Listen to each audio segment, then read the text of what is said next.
Welcome back to Mr. Orr's Flipped Classroom for Grammar, looking at kinds of sentences. Our learning targets for today. I can define the 4 types of sentences. More specifically, I can identify declarative, interrogative, imperative, and exclamatory sentences. Definitions. Our 4 types of sentences begin with declarative. These are direct statements which end in a period. Interrogative. Questions which end in a question mark. Imperative. These are commands which can end either in a period or an exclamation point.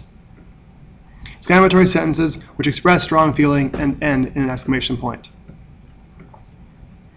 First thing to remember is do not just rely on punctuation. The punctuation could be incorrect even though the sentence is definitely that one particular type. We still go back with always find the verb, all parts of it, because you find one doesn't mean you're done. We're going to need to look at the subject and the verb and how they're ordered in order to understand whether or not we have a sentence and it's punctuated correctly. Next, obviously, we find a simple subject.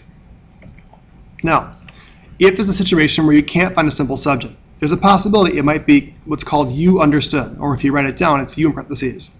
It's where the verb is a command form and there's no subject because the subject is whoever is hearing that word.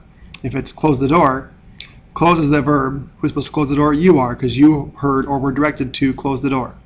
Those are considered imperative sentences when you can't find the subject, or we can imply or understand that the word you is a simple subject, even if it's not written in the sentence.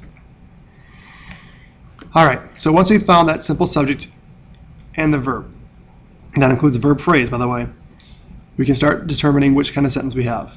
If the simple subject is between the helping verb and main verb, if it's can you see, for example, or if the sentence begins with interrogative pronoun, followed by a verb, followed by a simple subject.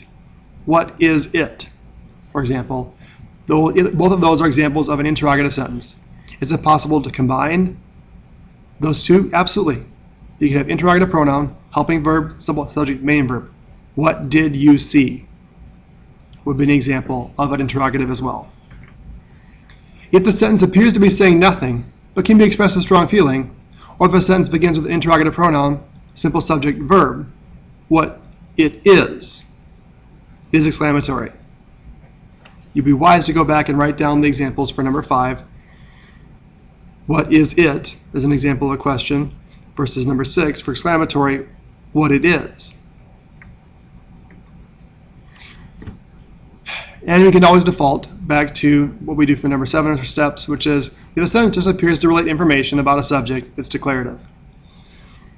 At a later time, we'll start talking about sentences that have more than one subject-verb combination. For right now, we're only going to deal with what's called simple sentences, which is one set of subject and verb. First example, Ahmad and Ariel discussed the Vikings game last Sunday. Notice you'll find the examples I'm actually leaving out the punctuation, so you're not relying on that to determine your answer. So what's the verb? The verb is discussed. One verb. Who discussed? Ahmad and Ariel discussed.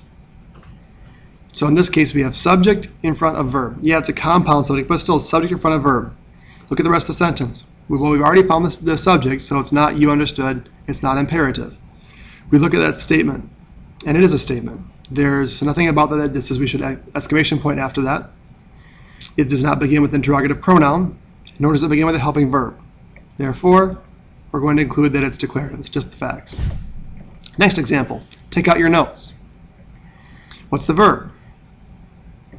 You're right, the verb is take. So who's supposed to take?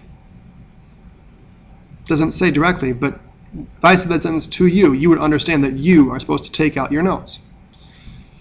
Since take is the first word in a sentence, no simple subject is written there. However, if someone said this to you, you would understand that you're supposed to take out your notes. Therefore, the simple subject, if you had to write this down, you put you in parentheses, or we call it out loud, you understood, because you would understand that you were the subject. Since you're being told what to do, this is an imperative sentence. Did the soccer team ride the bus to the game, then have to walk home? Boy, it looks confusing. Start by finding, again, what are we asking for? The verb. So we look at verbs, we say, ride, walk, have, did. Start with this. Okay. So we find the verb. Main verb here. What are we focused on first? Again, if you remember, in all of our examples and directions, we said look at the start of the sentence. So, did ride and have to walk. But did is the first word in the sentence, right? And ride is after that. Did's the helping verb. So it looks like we have did, something in between, main verb. If that's the case, then the question is who did ride? In this case. And also you could ask who or what had to walk. Either way, who or what did ride? In this case, the soccer team did.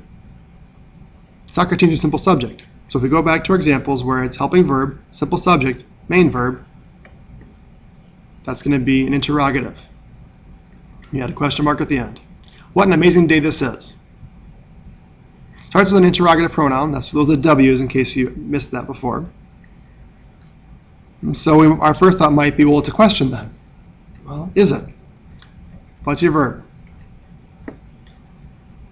Right, it is. There's no action. Amazing is just describing day. No one's being amazed here. It's just the word is. Is at the end. What's my simple subject? You might be confused. You might think it's day. You might think it's this. Technically, it's this. This is an amazing day. Is really if you had a declarative sentence. Or an amazing day is this, if you had it kind of inverted. Might sound a little unusual, though. Fair enough. Either way, your simple subject is between the interrogative pronoun and your verb. When it's interrogative pronoun, simple subject, verb, that's an exclamatory sentence. We'd add an exclamation point, and there we go. Unfortunately, this might take things you thought you already knew before the year started and confuse them a little bit.